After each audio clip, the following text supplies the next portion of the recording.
নমস্কার বন্ধুরা, নবদিগন্ত চ্যানেলের পক্ষ থেকে আপনাদের সকলকে জানাই স্বাগতম। তো বন্ধুরা, আজকে সকালে গুড মর্নিং জানিয়ে আপনাদের সাথে এখন আমি যে আপডেটটি শেয়ার করতে চলেছি সেটি হচ্ছে স্কুল সার্ভিস কমিশনের যে 26,000 চাকরি বাতিল মামলা, সেই মামলা যে আগামী 19 তারিখ বৃহস্পতিবার দিন উঠতে চলেছে মহামান্য সুপ্রিম কোর্টে প্রধান বিচারপতির বেঞ্চে। সেই মামলার অবস্থা কিন্তু দিন দিন ক্রমশ পরিবর্তন হচ্ছে, মামলার পরিণতি কিন্তু ভয়ঙ্কর হতে চলেছে। এতদিন ধরে আমরা দেখেছি সুপ্রিম কোর্টে ঢিলিমঢালা চলেছে ডিওয়াই চন্দ্রচূড় স্যারের বেঞ্চে, কিন্তু সঞ্জীব খান্না স্যার তিনি কিন্তু এবার পুরো অ্যাকশন নিতে চলেছেন। এই মামলা নিয়ে কি কি আপডেট উঠে আসছে, কি 17 রকমের দুর্নীতি রয়েছে এই মামলার মধ্যে, এই সমস্ত দুর্নীতি নিয়ে কি বার্তা দিয়েছেন আমাদের সুপ্রিম কোর্টের প্রধান বিচারপতি সঞ্জীব খান্না স্যার, আমরা সমস্ত কিছু দেখে নেব। তবে তার আগে বলি, যারা প্রথমবার চ্যানেলটি দেখছেন আপনারা অবশ্যই চ্যানেলটিকে সাবস্ক্রাইব করে নেবেন এই ধরনের আপডেট সবার আগে সর্বপ্রথমে পাওয়ার জন্য। তো চলুন আমরা বিস্তারিত আপডেটটি এই ভিডিওর মাধ্যমে এবার দেখে নিই। দেখুন বন্ধুরা, আপনারা স্ক্রিনে দেখতে পাচ্ছেন যে কোর্টের নজরে 17 বেনিয়ম। এখানে দুজন বিচারপতির নাম দেওয়া রয়েছে, বিচারপতি দেবাংশু বসাক, বিচারপতি শাব্বার রাশিদি। এই দুই বিচারপতি কিন্তু সুপ্রিম কোর্টের দ্বারাই গঠিত একটি বেঞ্চ, যেটাকে বিশেষ ডিভিশন বেঞ্চ বলা হয়েছিল, সেই বেঞ্চে এই দুই বিচারপতি তারা কিন্তু বিচারপতিত্ব করেছিলেন এবং তারা দেখেছিলেন 17 রকমের দুর্নীতি স্কুল সার্ভিস কমিশন তথা রাজ্য সরকার করেছে। এবং সেখানে কিন্তু তারা পুরো প্যানেলটাকে বাঁচাতে চাইছে, দুর্নীতিগ্রস্ত টিচারদেরকে বাদ দিতে চাইছে না, সেই জন্য পুরো প্যানেলটা পুরো নিয়োগ প্রক্রিয়াকে ক্যান্সেল করেছে এই দুই বিচারপতির বেঞ্চ। তো চলুন আমরা জেনে নিই কী দুর্নীতি রয়েছে 17 রকম। 1 নম্বরে রয়েছে 4টি ক্যাটাগরিতে শূন্য পদের থেকেও বেশি নিয়োগ, অর্থাৎ 4টা ক্যাটাগরিতে যা শূন্যপদ ছিল তার থেকেও বেশি পরিমাণ নিয়োগ করেছে এসএসসি বোর্ড।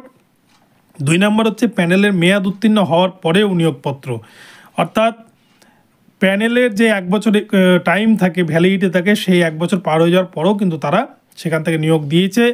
3 নম্বর হচ্ছে প্রকাশিত হয়নি নম্বর সহ চাকরি প্রার্থীদের মেরিট লিস্ট, যেটা কিন্তু এই সরকারের আমলে সবথেকে গুরুত্বপূর্ণ বিষয়। প্রাথমিকের ক্ষেত্রে আমরা বারংবার দেখেছি যে ব্রেকআপ মেরিট লিস্ট তারা কিন্তু প্রকাশ করে না, রাতের অন্ধকারে নিয়োগ হয়ে যায়।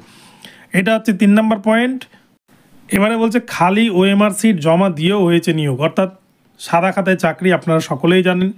5 নম্বর বলছে বেআইনিভাবে গোপন টেন্ডারে নাইসা নামক একটি সংস্থাকে ওএমআর মূল্যায়নের দায়িত্ব দেওয়া, এবং সেখানেই কিন্তু নিজের ইচ্ছামতো আমাদের রাজ্য থেকে উপঢৌকন পাঠানো হতো, সুপারিশ পাঠানো হতো, সেই হিসাবে কিন্তু তারা মূল্যায়ন করত। 6 নম্বর বলছে নাইসা আবার তৃতীয় এজেন্সিকে নিয়োগ করেছে যা বেআইনি।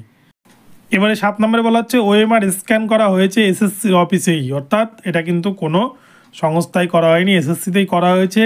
8 নম্বর বলছে এসএসসি সার্ভারে সিবিআই কোনো স্ক্যান মিরর ইমেজ পায়নি, তারা কোনো রকম কোনো চিহ্নই রাখেনি, সব কিছু ডিলিট করে দিয়েছে। এবারে 9 নম্বরে বলা হচ্ছে প্রার্থীদের আরটিআই কপিতে যে স্ক্যান কপি দিয়েছে এসএসসি, সিবিআই তাদের সার্ভারে তার সাথে কোনো রকম মিল পায়নি, অর্থাৎ দুটো দুরকম। প্রার্থীরা আরটিআই করে যে কপি পেয়েছে এসএসসি অফিস থেকে সেটা একরকম, এবং তাদের অফিসে যে ওএমআর সিট পেয়েছে সেটা কিন্তু একরকম, অর্থাৎ দুটোর মধ্যে কোনো মিল নেই। 10 নম্বর বলছে স্ক্যান কপি না রেখেই আসল ওএমআর সিট নষ্ট করে দেওয়া। 11 নম্বর হচ্ছে প্যানেলে নাম না থাকলেও তাদেরকে নিয়োগপত্র দিয়েছে এসএসসি বোর্ড। তাহলে কী হারে দুর্নীতি করেছে বুঝতেই পারছেন। 12 নম্বরে বলছে র্যাঙ্ক জাম্পকারীদের নিয়োগপত্র। 13 নম্বর নিচু র্যাঙ্কে থাকা প্রার্থীদের নিয়োগ দেওয়া হয়েছে। 14 নম্বর রিক্রুটমেন্ট রুলস না মেনে 4টি স্তরে দেদার নিয়োগ। 15 নম্বর পরীক্ষা না দিয়েও চাকরি, সব থেকে গুরুতর অভিযোগ যে পরীক্ষা না দিয়েও, রিটেন পরীক্ষায় না বসেও তারা কিন্তু টাকা দিয়ে চাকরি পেয়ে গিয়েছে। এবারে 16 নম্বরে বলছে অবৈধ নিয়োগ প্রাপ্তদের জন্য সুপার নিউমেরারি পোস্ট তৈরি, যেটা নিয়েই কিন্তু এত জলঘোলা শুরু হয়েছে এবং এই মামলাগুলো এত গুরুতর হয়েছে। এই নিউমেরারি পোস্ট তৈরি না করলে কিছুই কিন্তু হতো না হয়তো। 17 নম্বর রয়েছে বেআইনি নিয়োগের মোট সুবিধাভোগী কত এখনও অধরা, রাজ্য এসএসসি পর্ষদের বক্তব্য এক্ষেত্রে অবাস্তব মনে হয়েছে। এই 17 রকমের দুর্নীতিকে ইস্যু করেই কিন্তু পুরো প্যানেল, পুরো নিয়োগ প্রক্রিয়া ক্যান্সেল করেছে বিচারপতি দেবাংশু বসাক এবং মোহাম্মদ শাব্বার রাশিদির ডিভিশন বেঞ্চ। তো এই মামলায় আগামী বৃহস্পতিবারেই কিন্তু একটা ইতিহাস তৈরি হতে চলেছে সারা ভারতবর্ষের বুকে, এমনটাই কিন্তু শোনা যাচ্ছে। এখনও পর্যন্ত যা আপডেট সুপ্রিম কোর্টের পক্ষ থেকে, সেই দিনই কিন্তু দুর্নীতিগ্রস্ত শিক্ষকরা তাদের চাকরি থেকে বাদ পড়বেন, এমনটাই জানা যাচ্ছে বিভিন্ন শিক্ষাবিদ মহল থেকে।